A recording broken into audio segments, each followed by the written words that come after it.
The godfather, ये novel Mario पुज़ो ने लिखा था।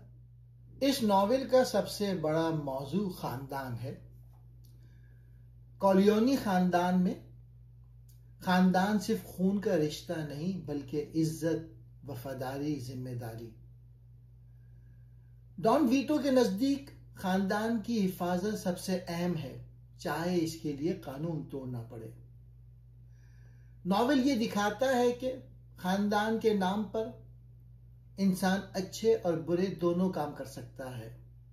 माइकल जो बेटा है अपनी मर्जी से माफिया में नहीं आता बल्कि खानदान को बचाने के लिए आता है। नॉवेल में दिखाया गया है कि जराइम की दुनिया में रहने के बावजूद वो अपने बच्चों और अपनी बीवी के साथ एक आम बाप की तरह मोहब्बत करता है। वफादारी और गद्दारी। कॉर्लियोनी खानदान में वफादारी सबसे कीमती चीज है। अगर कोई वफादार है तो उसे इनाम मिलता है, लेकिन अगर कोई गद्दारी करे तो उसकी सजा मौत है। ताकत और करप्शन।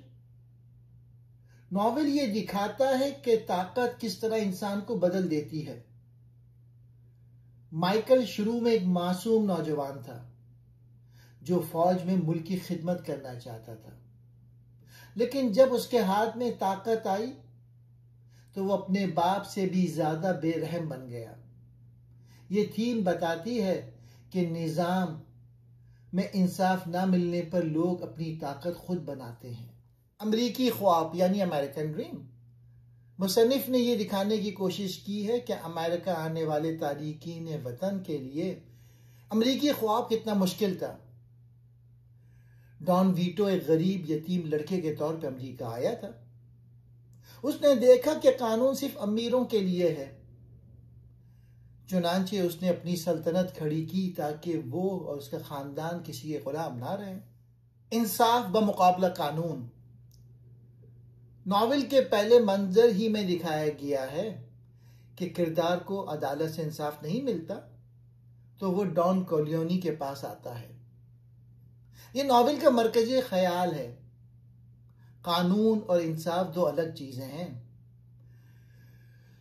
डॉन कॉर्लियोनी का मानना है कि अगर कानून इंसाफ नहीं दे सकता तो इंसान को खुद अपना इंसाफ करना चाहिए। कारोबार और जाती दुश्मनी। नॉवेल में एक मशहूर जुमला है, ये जाती नहीं है, ये सिर्फ कारोबार है। माफिया की दुनिया में कत्ल, धमकियां और धोखाधड़ी सब कारोबार समझे जाते हैं। माइकल इसी उसूल को अपनाकर अपने जज्बात को काबू में रखकर और फैसले करता है। विरासत और तकदीर। क्या इंसान अपनी तकदीर बदल सकता है? माइकल ने पूरी कोशिश की कि वो अपने बाप जैसा ना बने, लेकिन हालात ने उसे इसी रास्ते पर ला खड़ा किया। ये नॉवेल तकदीर के बारे में है कि आप जितना भी भाग लें, आपकी जड़ें और आपका खानदान आपको वापस वहीं ले आएगा जहां से आपका ताल्लुक है। मजहब और मुनाफिकत। नॉवेल के आखिर में बैप्टिज्म का मंजर बहुत अहम है। माइकल चर्च में खड़े होकर खुदा के सामने शैतान से बेजारी का इजहार कर रहा होता है, जबकि बाहर उसके हुक्म पर कत्ल आम हो रहा होता है। किताब ये दिखा रही है कि ताकतवर लोग किस तरह मजहब को अपनी समाजी हैसियत बरकरार रखने के लिए इस्तेमाल करते हैं। औरतों का किरदार। इस नॉवेल की दुनिया मर्दों की दुनिया है। औरतों जैसा कि माइकल की बीवी, इनको खानदानी कारोबार से दूर रखा जाता है। उन्हें सिर्फ घर संभालने और बच्चों की परवरिश तक महदूद रखा गया है, जो उस वक्त के अतालवी अमरीकी माशरे की अक्कासी करता है। तशद्दुद का दायरा।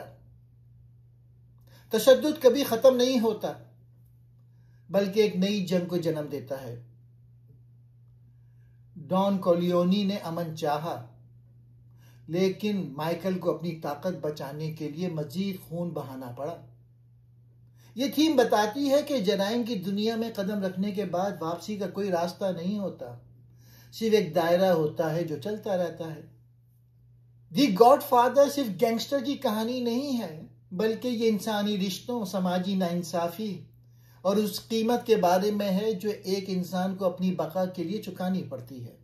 अगर हम इस नॉवेल को पाकिस्तान के माशरती और सियासी तनाजुर में देखें तो हमें बहुत सी हैरत अंगेज ममासलतें नजर आती हैं। पाकिस्तान के देही और शहरी इलाकों का निज़ाम किसी हद तक इसी तरह काम करता है जैसे कि नॉवेल में दिखाया गया। थाना, कचहरी और मुतबादिल इंसाफ। नॉवेल की बुनियाद यह है कि जब रियासत या कानून इंसाफ नहीं देता तो लोग डॉन के पास जाते हैं। पाकिस्तान में भी गरीब आदमी अक्सर थाने और अदालतों के चक्कर से तंग आकर मुकामी वडेरों, चौधरियों या बाअसर सियासी शख्सियत के पास जाता है। पाकिस्तान में लोग पंचायत या जिरगे में जाते हैं क्योंकि वहां फैसला फौरी होता है। खानदान और बरादरी का असर। पाकिस्तान में बरादरी और खानदान की अहमियत बिल्कुल कोलियोनी खानदान जैसी है। वफादारी। यहां भी खानदान के वकार के लिए जान दी जाती है और गद्दारी करने वाले को बरादरी से निकाल दिया जाता है या उसे सख्त सजा दी जाती है। सियासत हो या कारोबार, पाकिस्तान में भी ताकत एक नस्ल से दूसरे नस्ल यानी बाप से बेटे को मुंतकिल होती है, बिल्कुल माइकल कॉलियोनी की तरह। सियासत और जराइम का गठजोड़। नॉवेल में डॉन वीटो के पास जजों और सेनेटरों की हिमायत थी। पाकिस्तान में भी अक्सर यह देखा गया है कि बड़े जराइम पेशा अनासिर या बाअसर गिरोह सियासी पुष्पनाई हासिल कर लेते हैं। नॉवेल का पुलिस ऑफिसर पाकिस्तान के करप्ट निजाम की अक्कासी करता है, जहां वर्दी वाला कानून की हिफाजत के बजाय ताकतवर का साथ देता है। माइकल कॉलियोनी और तालीमी याफ्ता नई नस्ल। पाकिस्तान में भी अक्सर ऐसा होता है कि एक बड़ा वडेरा या सियासतदान अपने बेटे को बाहर भेजकर आला तालीम, मसलन ऑक्सफोर्ड या हार्वर्ड में दिलवाता है ताकि वो साफ सुथरा नजर आए, बिल्कुल माइकल की तरह। लेकिन जब खानदान की ताकत खतरे में पड़ती है तो वही पढ़ा लिखा बेटा वापस आकर उसी पुराने निजाम का हिस्सा बन जाता है और अपने बाप से भी ज्यादा सख्त फैसले करता है। खानदानों के अंदरूनी मामला। पाकिस्तान में भी बाअसर खानदानों के अंदरूनी मामला कभी बाहर नहीं आते। घर की बात घर में रहना यहां का बड़ा उसूल है जो कि माफिया से मिलता है। पाकिस्तान में गॉडफादर का तस्वुर किसी एक शख्स का नाम नहीं बल्कि ये एक निजाम है जहां ताकतवर के पास अपना कानून, अपना इंसाफ और अपनी फौज होती है। नॉवेल हमें यह समझाता है कि जब तक रियासत का कानून कमजोर रहेगा ऐसे गॉडफादर पैदा होते रहेंगे जो लोगों के मसाइल हल करने के बजाय अपनी सल्तनत चलाएंगे। अब मैं इस नॉवेल का प्लॉट एक्सप्लेन करता हूं। कॉलियोनी खानदान कौन है? यह नॉवेल का सबसे अहम खानदान है जो कि न्यूयॉर्क में रहता है और अतालवी निजाद है। उनके आबाओ अजदाद इटली के एक छोटे से गांव से आए थे। यह खानदान बज़ाहिर एक आम इज्जतदार कारोबारी खानदान लगता है, लेकिन हकीकत में यह न्यूयॉर्क की सबसे ताकतवर माफिया फैमिली है। इनकी ताकत, असर व रसूख और ताल्लुकात पूरे शहर में फैले हुए हैं। खानदान का सरबराह डॉन कॉलियोनी है। डॉन कॉलियोनी इस खानदान का लीडर है क्योंकि वो लोगों के मसाइल हल करता है, उनकी मदद करता है और बदले में उनसे गॉडफादर लोग उसे वफादारी लेते हैं। डॉन की शख्सियत बहुत मजबूत है, पुरसुकून, समझदार, इंसाफ पसंद, इज्जत देने वाला, लेकिन जरूरत पड़ने पर सख्त भी। वो ताकत को तशद्दुद से नहीं बल्कि इज्जत, ताल्लुकात और हिकमत से हासिल करता है। अब डॉन कॉलियोनी की ताकत कैसे बनी? डॉन ने अपनी ताकत एक दिन में नहीं बनाई, उसने सालों तक लोगों की मदद की, उनके मसाइल हल किए और उन्हें तहफ़्फ़ुज़ दिया। जो भी उसके पास आता वो उसकी बात सुनता, उसकी मदद करता और बदले में सिर्फ एक चीज मांगता, वफादारी। यही वफादारी उसकी असल ताकत थी। इस खानदान के अहम अफराद। सनी, ये बड़ा बेटा है, गुस्से वाला, जल्द फैसला करने वाला, बहादुर, खानदान के लिए जान देने वाला। लेकिन उसकी जल्दबाजी उसे खतरनाक हालात में डाल देती है। दूसरा बेटा है फ्रेडो। यह है कमजोर, डरपोक, जज्बाती। वो खानदान के बड़े फैसलों के काबिल नहीं। तीसरा माइकल, ये छोटा बेटा है, ज़हीन, पुरसुकून, तालीमी याफ्ता, फौजी हीरो।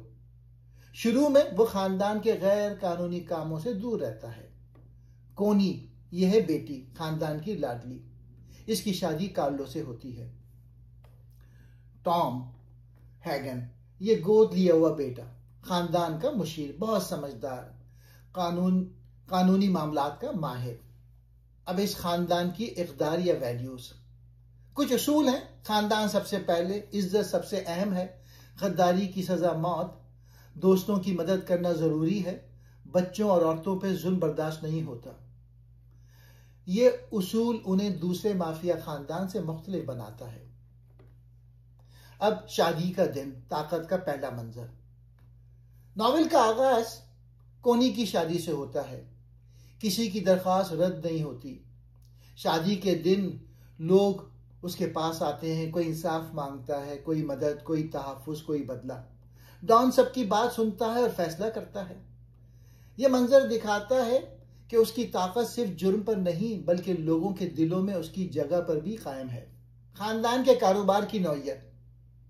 बाहर से देखने पर यह खानदान जैतून के तेल का कारोबार करता है, लेकिन असल में ये जुए, शराब, तहफ़्फ़ुज़, सियासी ताल्लुकात और कभी कभार कत्ल जैसे कामों में मुलव्वस हैं।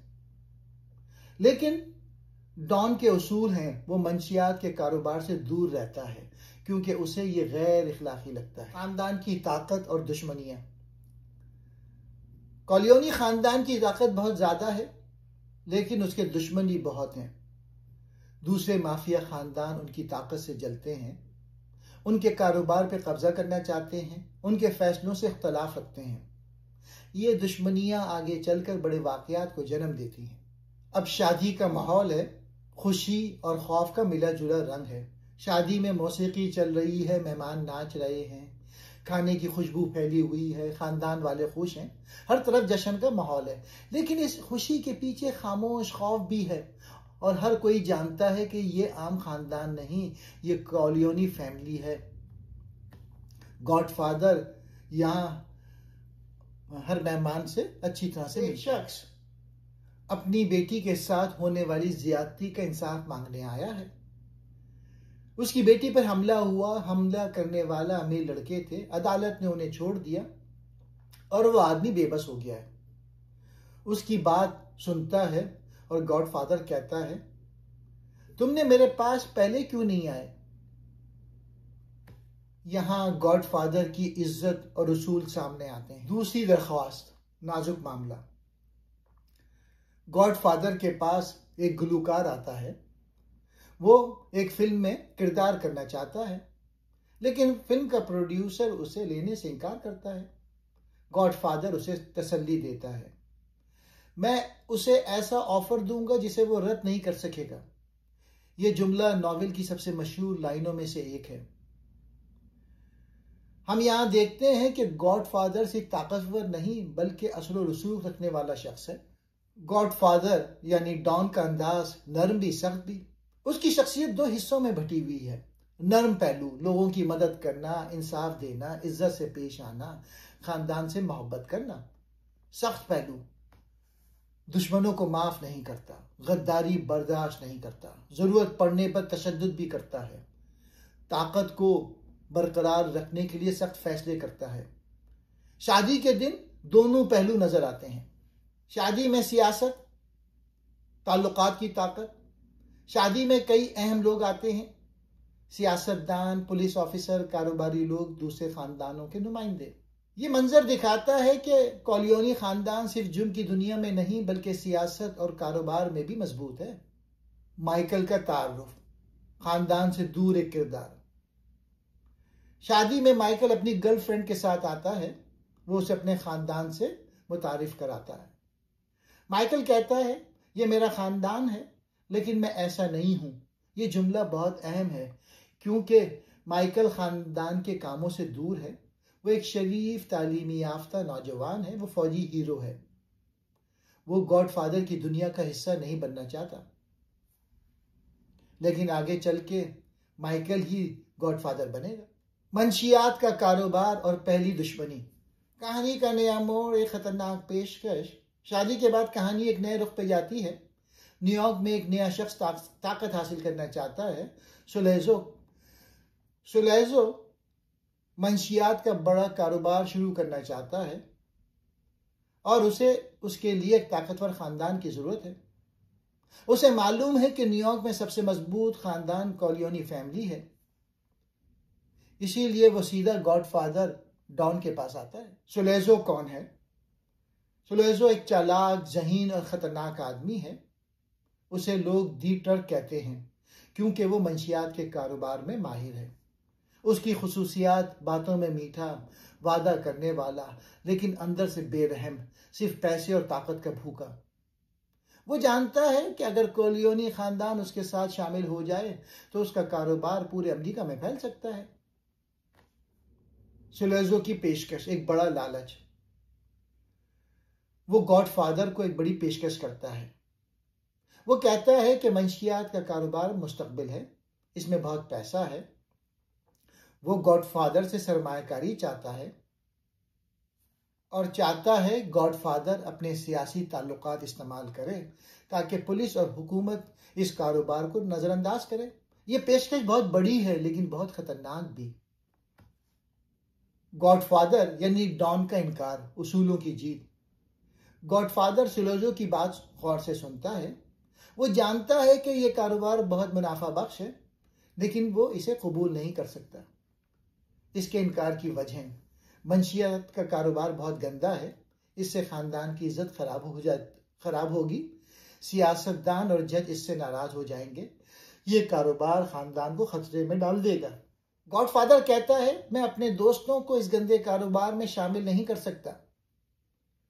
ये जुमला सुलेजो को पसंद नहीं आता। सुलेजो की नाराजगी और दुश्मनी की पहली चिंगारी।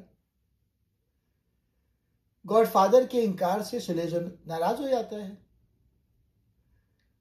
वो समझता है कि गॉडफादर उसके रास्ते में सबसे बड़ी रुकावट है।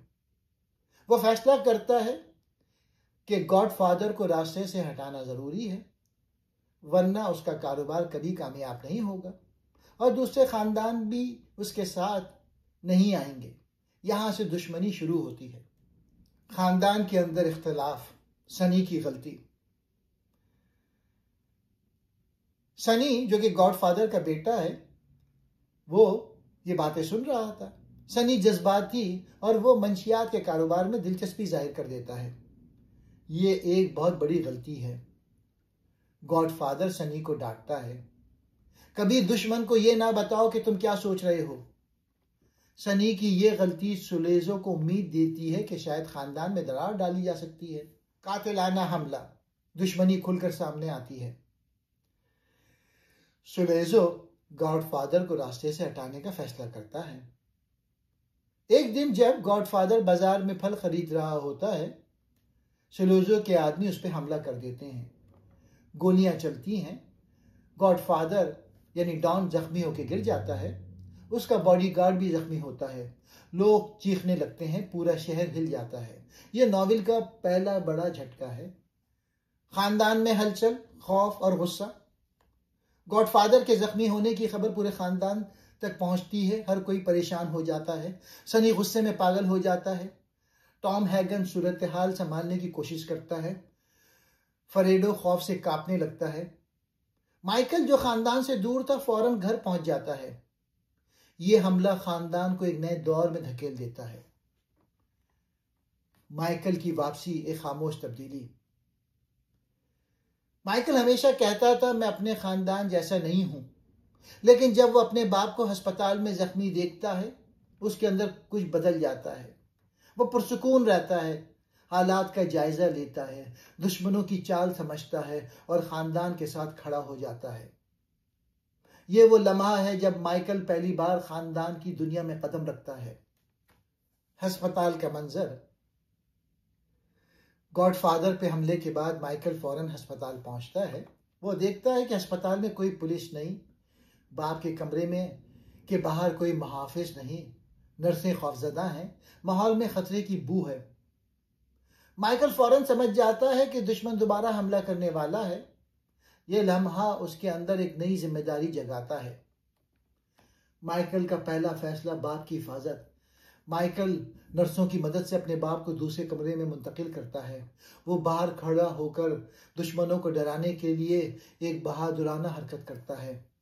वो अपने दोस्त के साथ दरवाजे पे खड़ा हो जाता है जैसे उसके पास बंदूक हो। असल में उसके पास कुछ नहीं होता, लेकिन उसका एतमाद दुश्मनों को पीछे हटने पे मजबूर कर देता है।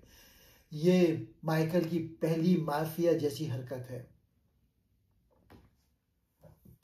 पुलिस अफसर ताकत का गलत इस्तेमाल। अस्पताल के बाहर एक करप्ट पुलिस अफसर आता है। वो सोलोज़ो के साथ मिला हुआ है। वो माइकल को धमकाता है और जब माइकल उसके सामने खड़ा होता है तो वो उसे जोर से थप्पड़ मारता है। यह थप्पड़ सिर्फ जिस्म पर नहीं बल्कि माइकल की रूह पे लगता है। ये लम्हा उसके अंदर गुस्से, गैरत और बदले की आग भड़का देता है। खानदान की मीटिंग और माइकल की हैरानकुन तजवीज़। गॉडफादर के घर में एक अहम मीटिंग होती है। सब लोग सोच रहे होते हैं कि सोलोज़ो और पुलिस ऑफिसर को कैसे रोका जाए। माइकल एक खामोश पुरसुकून आवाज में कहता है, मैं सोलोज़ो और उस पुलिस ऑफिसर को मार दूंगा। सब हैरान रह जाते हैं। सनी हंस देता है। टॉम हैगन कहता है कि यह माइकल का काम नहीं। लेकिन माइकल के चेहरे पर पहली बार संजीदगी नजर आती है। माइकल का मंसूबा एक ज़हीन हिकमत अमली। माइकल कहता है कि सोलोज़ो उससे बात करना चाहता है। पुलिस ऑफिसर उसकी हिफाजत करेगा। ये दोनों एक मुलाकात में आएंगे, वहीं माइकल उन्हें मार सकता है। ये मंसूबा खतरनाक है लेकिन बहुत होशियारी से बनाया गया है। पहली बार माइकल की जहानत और हिकमत सामने आती है। गॉडफादर अगरचे जख्मी है लेकिन उसकी तरबियत माइकल के अंदर मौजूद है। पुरसुकून रहना, सही वक्त पर फैसला करना, दुश्मन की कमजोरी समझना, जज्बात को काबू में रखना और सबसे बढ़कर खानदान के लिए कुर्बानी देना। माइकल के अंदर एक जंग चल रही है। पहले वो शरीफ था, कानून पर यकीन रखता था, खानदान के कामों से दूर रहता था, आम जिंदगी चाहता था। मगर अब वो अपने बाप की हिफाजत के लिए कुछ भी करने को तैयार है। वो समझता है कि कानून उसके खानदान को नहीं बचा सकता। वो जानता है कि दुश्मन बहुत ताकतवर है और बदला लेने के लिए तैयार है। ये तब्दीली नॉवेल का सबसे अहम मोड़ है। आखिरकार खानदान मान जाता है माइकल ही इसी काम के लिए बेहतरीन है। सनी जज्बाती है, टॉम कानूनी रास्ता देखता है, फ्रेडो कमजोर है, मगर माइकल पुरसुकून और ज़हीन है। माइकल को यह जिम्मेदारी दे दी जाती है। यह लम्हा इसे खानदान के अंदर एक नए मुकाम पर ले जाता है। सोलोज़ो और करप्ट पुलिस ऑफिसर को कत्ल करने के बाद माइकल न्यूयॉर्क में नहीं रह सकता। पुलिस, मीडिया और दुश्मन सब उसकी तलाश में हैं। खानदान फैसला करता है कि माइकल को फौरन इटली भेज दिया जाए, जहां वो कुछ अरसे छुप कर रह सके। ये सफर सिर्फ छुपने का नहीं बल्कि माइकल की जिंदगी के एक नए दौर का आगाज है। माइकल इटली के खूबसूरत पहाड़ी इलाके में पहुंचता है। ये वही इलाका है जहां उसके बाप डॉन ने बचपन गुजारा था। ये जगह पुरसुकून, कुदरती हुस्न से भरपूर, छोटे छोटे गांव, सादा लोग, पुरानी रवायात। ये माहौल माइकल के दिल को सुकून देता है। माइकल के साथ दो मुहाफिज होते हैं। ये दोनों मुकामी लोग हैं, वफादार और बहादुर। वो माइकल को हर वक्त हिफाजत में रखते हैं क्योंकि दुश्मन इटली तक पहुंच सकते हैं। माइकल एक नए नाम से रहता है ताकि कोई उसे पहचान न सके।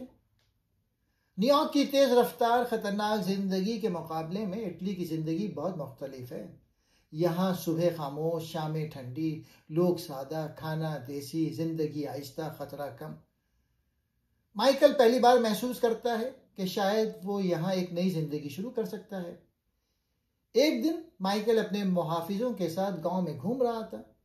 वो एक लड़की को देखता है, अपोलोनिया, खूबसूरत, मासूम, सादा, शर्मीली, गांव की रिवायती लड़की। माइकल पहली नजर में उस पर दिल हार बैठता है। ये मोहब्बत नॉवेल के सबसे खूबसूरत लम्हात में से एक है। माइकल उस लड़की के वालिद से मिलने जाता है। इटली में रिवायत बहुत सख्त है। लड़की से पहले उसके वालिद से बात होती है, इजाज़त ली जाती है, इज्जत और एहतराम ज़रूरी है, ख़ानदान की मर्जी सबसे अहम है। माइकल इन रिवायत का एहतराम करता है, जिससे उस लड़की का ख़ानदान उससे मुतासिर होता है। कुछ मुलाकातों और बातचीत के बाद लड़की का ख़ानदान माइकल से राज़ी हो जाता है। दोनों की शादी हो जाती है। शादी सादा मगर खूबसूरत होती है। गांव के लोग शामिल होते हैं, मौसीकी बजती है, रिवायती खाने बनते हैं, सब खुश होते हैं। माइकल पहली बार हकीकी खुशी महसूस करता है। ये लम्हा माइकल की ज़िंदगी का सबसे रोशन लम्हा है। शादी के बाद माइकल एक छोटे से घर में रहने लगता है। वो खेतों में घूमता है, गांव वालों से मिलता है, लड़की के साथ वक्त गुजारता है, अपने माजी को भूलने की कोशिश करता है। वो सोचता है कि शायद वो हमेशा के लिए यहाँ रह सकता है, लेकिन किस्मत ने उसके लिए कुछ और लिख रखा था। एक दिन माइकल की कार में बम लगाया जाता है। असल में ये माइकल को मारने के लिए था, लेकिन जब वो लड़की गाड़ी में बैठती है तो धमाका हो जाता है। गाड़ी फट जाती है और वो लड़की मौके पर ही मर जाती है। माइकल टूट जाता है। उसकी खुशी, उसकी उम्मीद, उसका सुकून सब खत्म हो जाता है। ये नॉवेल का सबसे दर्दनाक लम्हा है। गॉडफादर के जख्मी होने और माइकल के इटली चली जाने के बाद कोलियानी खानदान कमजोर हो जाता है। अब खानदान की क़यादत सनी के हाथ में है। सनी बहादुर है, ताकतवर है, लेकिन बहुत जज्बाती। वो हर मसले का हल ताकत और गुस्से में देखता है, और यही उसकी सबसे बड़ी कमजोरी है। दुश्मन जानते हैं कि सनी जज्बात में आकर गलती कर सकता है, और वो उसी कमजोरी को इस्तेमाल करना चाहते हैं। सनी की बहन कोई की शादी कार्लो से होती है। कार्लो एक कमजोर, लालची और खुदगर्ज आदमी है। वो कोनी पर हाथ उठाता है, उसे गालियां देता है, उसे जहनी तौर पे तकलीफ देता है, खानदान की इज्जत का ख्याल नहीं रखता। सनी अपनी बहन से बहुत मोहब्बत करता है। जब भी उसे पता चलता है कि कार्लो ने कोनी को मारा है, वो गुस्से में पागल हो जाता है। यही गुस्सा आगे चलकर एक बहुत बड़े सानह बन सकता है। कार्लो जानता है कि सनी उसे पसंद नहीं करता। वो ये भी जानता है कि सनी जज्बाती है और गुस्से में सोचे बगैर बाहर निकल आता है। दुश्मन खानदान बाजीनी कार्लो से राब्ता करते हैं। वो उसे इस्तेमाल करना चाहते हैं ताकि सनी को जाल में फंसाया जा सके। कार्लो दुश्मनों के साथ मिल जाता है। यह खानदान के लिए सबसे बड़ी गद्दारी है। एक दिन कार्लो जानबूझकर कोनी को बहुत बुरी तरह मारता है। कोनी रोती है, चीखती है और फोन पर सनी को इत्तला देती है। सनी गुस्से में पागल हो जाता है। वो बगैर सोचे समझे, बगैर मुहाफिजों के, बगैर मंसूबाबंदी के घर से निकल जाता है। यही वो लम्हा है जिसका दुश्मनों को इंतजार था। सनी अपनी कार में तेजी से हाईवे की तरफ जा रहा था। वो सिर्फ एक चीज सोच रहा था, मैं कार्लो को मार डालूंगा। उसके जहन में न खतरा है, न दुश्मन, न हिकमत, सिर्फ गुस्सा। ये जज्बाती फैसला उसे मौत के मुंह में ले जाता है। सनी एक टूल बूथ पर पहुंचता है। वहां रुकने पर मजबूर होता है। जैसे ही वो टिकट लेने के लिए खिड़की के पास आता है, अचानक टूल बूथ के दरवाजे बंद हो जाते हैं। सामने वाली कारों के दरवाजे खुलते हैं। छुपे हुए लोग बाहर निकलते हैं। सबके हाथों में मशीन गन्स होती हैं।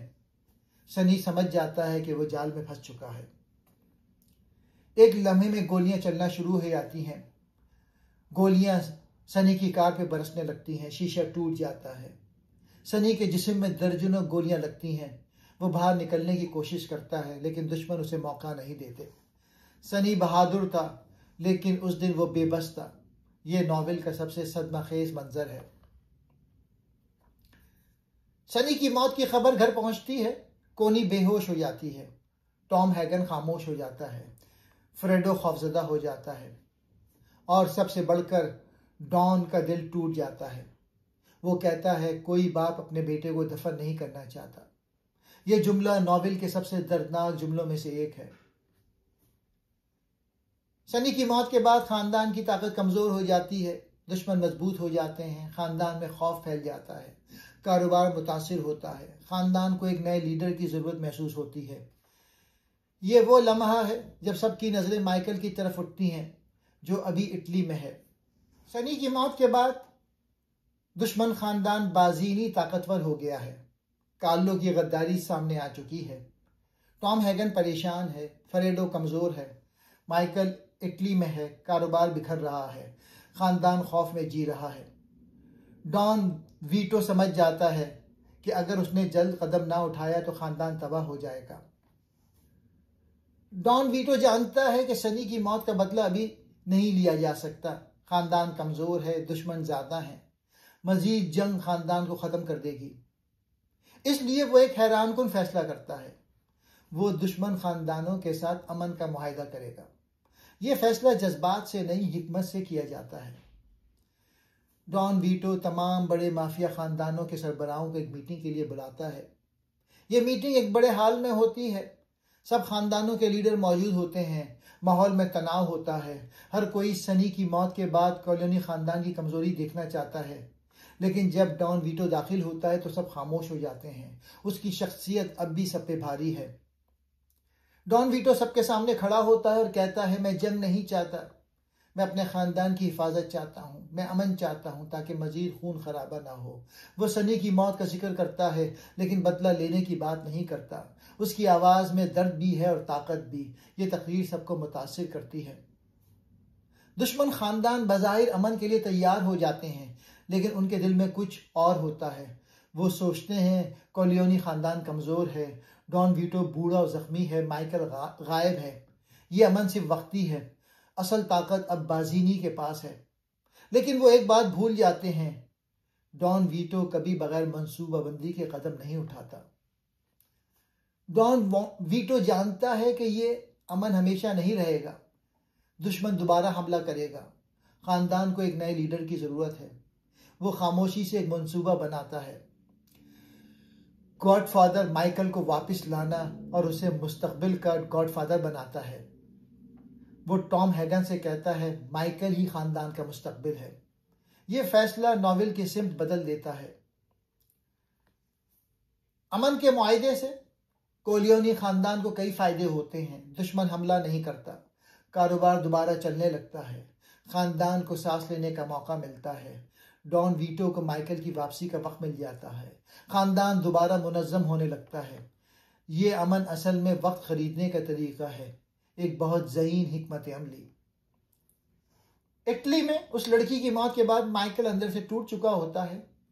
वो पहले वाला नम दिल मुस्कुराता हुआ नौजवान नहीं रहता। उसके अंदर दर्द, गुस्सा, तन्हाई और एक खामोश सख्ती जन्म ले चुकी होती है। जब वो अमेरिका वापस आता है तो खानदान उसे एक नए अंदाज में देखता है, पुरसुकून मगर खतरनाक। सनी की मौत के बाद खानदान कमजोर है। डॉन वीटो बूढ़ा और थका हुआ है, फेरेडो कमजोर है, टॉम हैगन ज़हीन है मगर लीडर नहीं। खानदान को ऐसे शख्स की जरूरत है जो पुरसुकून हो, ज़हीन हो, दुश्मनों को समझता हो, सख्त फैसले कर सके और खानदान को दोबारा मजबूत बना सके। ये सब खुसूसियात अब माइकल में नजर आती हैं। डॉन वीटो माइकल को अपने पास बुलाता है। वो उसे कहता है, अब तुम खानदान की जिम्मेदारी संभाल लो, तुम ही हमारा मुस्तकबिल हो। यह लम्हा माइकल की जिंदगी का सबसे अहम मोड़ है। वो अब सिर्फ एक बेटा नहीं है, वो मुस्तकबिल का गॉडफादर भी है।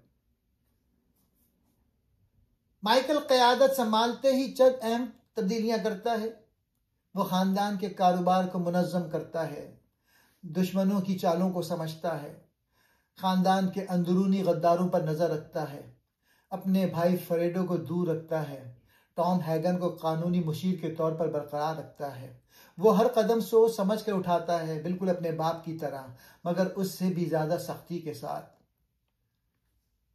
दुश्मन खानदान बाजी नहीं समझता है कि माइकल कमजोर है। वो सोचते हैं कि माइकल नौजवान है, उसके पास तजुर्बा नहीं, वो खानदान को नहीं संभाल सकेगा। लेकिन वो गलत होते हैं। माइकल खामोशी से वो सब कुछ देख रहा होता है। वो जानता है कि असल दुश्मन कौन है, बाजीनी। माइकल एक बड़ा मंसूबा बनाता है। वो जानता है कि अमन हमेशा नहीं रह सकता, दुश्मन दोबारा हमला करेंगे। खानदान को बचाने के लिए सख्त कदम उठाना जरूरी है। वो फैसला करता है कि तमाम दुश्मनों को एक ही दिन में खत्म किया जाए। यह फैसला उसकी जहानत, सख्ती और मुस्तकबिल की सोच को जाहिर करता है। माइकल को मालूम होता है कि सनी की मौत के पीछे कार्लो का हाथ था। कार्लो ने दुश्मनों को इत्तला दी। उसने अपनी बीवी कोनी को जाल के तौर पर इस्तेमाल किया। माइकल कार्लो को फौरन नहीं मारता, वो उसे इस्तेमाल करता है ताकि दुश्मनों की मजीद मालूमात मिल सके। यह माइकल की हिकमत और सब्र को जाहिर करता है। डॉन वीटो एक दिन बाग में अपने पोते के साथ खेलते हुए दिल का दौरा पड़ने से मर जाता है। उसकी मौत खानदान के लिए एक बड़ा सदमा है, एक दौर का खात्मा और माइकल के लिए एक नए दौर की शुरुआत। अब माइकल मुकम्मल तौर पे गॉडफादर बन जाता है। डॉन वीटो की मौत के बाद खानदान के तमाम लोग जमा होते हैं। वो माइकल का हाथ चूमते हैं और उसे कहते हैं गॉडफादर। ये वो लम्हा है जब माइकल की तब्दीली मुकम्मल हो जाती है। वो अब खानदान का लीडर है, उसके फैसले आखिरी हैं, उसकी ताकत सब मानते हैं, उसकी खामोशी दुश्मनों के लिए खतरा है। माइकल अब वही बन चुका है जिससे वो कभी दूर रहना चाहता था। आखिरी बदला, माइकल का फैसला, दुश्मनों का खात्मा। डॉन वीटो की मौत के बाद माइकल मुकम्मल तौर पे गॉडफादर बन चुका है।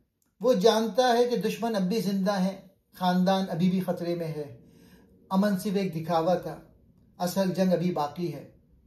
माइकल फैसला करता है कि अब वक्त आ गया है कि तमाम दुश्मनों को हमेशा के लिए ख़त्म कर दिया जाए। ये फैसला उसकी शख्सियत की सख्ती और जहानत को जाहिर करता है। माइकल के सामने चंद बड़े दुश्मन हैं।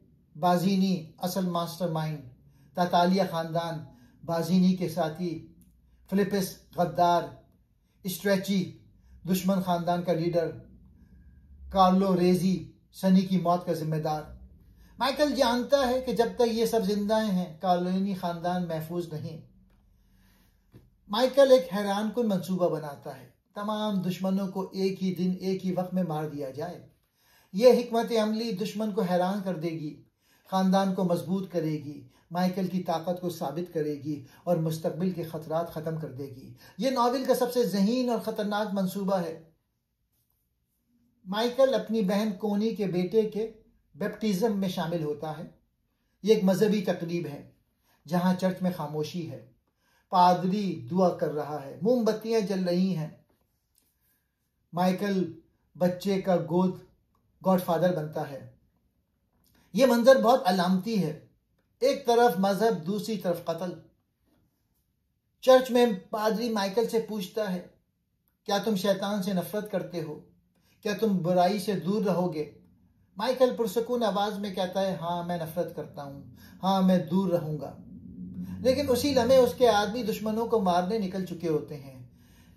ये तजाद नॉवेल की सबसे ताकतवर अलामत है। माइकल के हुक्म पर उसके आदमी मुख्तलिफ जगहों पर फैल जाते हैं। बाजीनी सीढ़ियों पर गोलियों का निशाना बनता है, ततालिया होटल में मारा जाता है, स्ट्रेची अपने दफ्तर में ख़त्म कर दिया जाता है, फिलिपिस गाड़ी में बैठते ही गोलियों का शिकार हो जाता है। यह सब एक ही वक्त में होता है। माइकल के मंसूबे की कामयाबी। तकरीब के बाद माइकल कार्लो को अपने दफ्तर में बुलाता है। वो उसे कहता है, मैं जानता हूं कि सनी की मौत में तुम शामिल थे, लेकिन मैं तुम्हें माफ करता हूं, बस खानदान छोड़कर चले जाओ। कार्लो खुश हो जाता है। वो समझता है कि माइकल नरम पड़ गया है, लेकिन जैसे ही वो गाड़ी में बैठता है उसे गला घोंट के मार दिया जाता है। यह सनी के बदले का आखिरी हिस्सा है। कार्लो की मौत के बाद कोनी चीखती हुई माइकल के पास आती है। वो कहती है, तुमने मेरे शौहर को मार दिया, तुम कातिल हो। माइकल पुरसुकून रहता है। वो कहता है, कोनी मैंने कुछ नहीं किया, तुम गलत समझ रही हो। ये झूठ माइकल की नई शख्सियत को जाहिर करता है, खामोश, सख्त और बेरहम। माइकल की बीवी भी उससे पूछती है, क्या तुमने कार्लो को मरवाया? क्या तुम वाकई ये सब कर रहे हो? माइकल उसकी आंखों में देखकर कहता है नहीं, कि उस पर यकीन कर लेती है। लेकिन जब वो कमरे से बाहर जाती है, माइकल के आदमी उसके हाथ चूमकर कहते हैं, गॉडफादर। उसकी बीवी समझ जाती है कि माइकल अब वही बन चुका है जिससे वो डरती थी। माइकल ने दुश्मनों को खत्म करके कोलियोनी खानदान को महफूज बना दिया है। वो अब मुकम्मल तौर पे गॉडफादर है। लेकिन ताकत के साथ एक बड़ी कीमत भी आती है, तन्हाई। माइकल के इर्द गिर्द लोग तो बहुत हैं, लेकिन उसके दिल के करीब कोई नहीं। माइकल की बीवी के पहले उसे एक शरीफ नमदिल इंसान समझती थी, लेकिन अब वो देखती है कि माइकल झूठ बोलता है, वो राज रखता है, वो कत्ल करवाता है, वो सख्त हो चुका है, उसके चेहरे पर जज्बात कम हो गए हैं।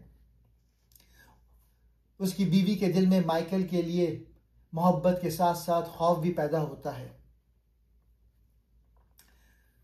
माइकल का झूठ, एतमाद का टूटना।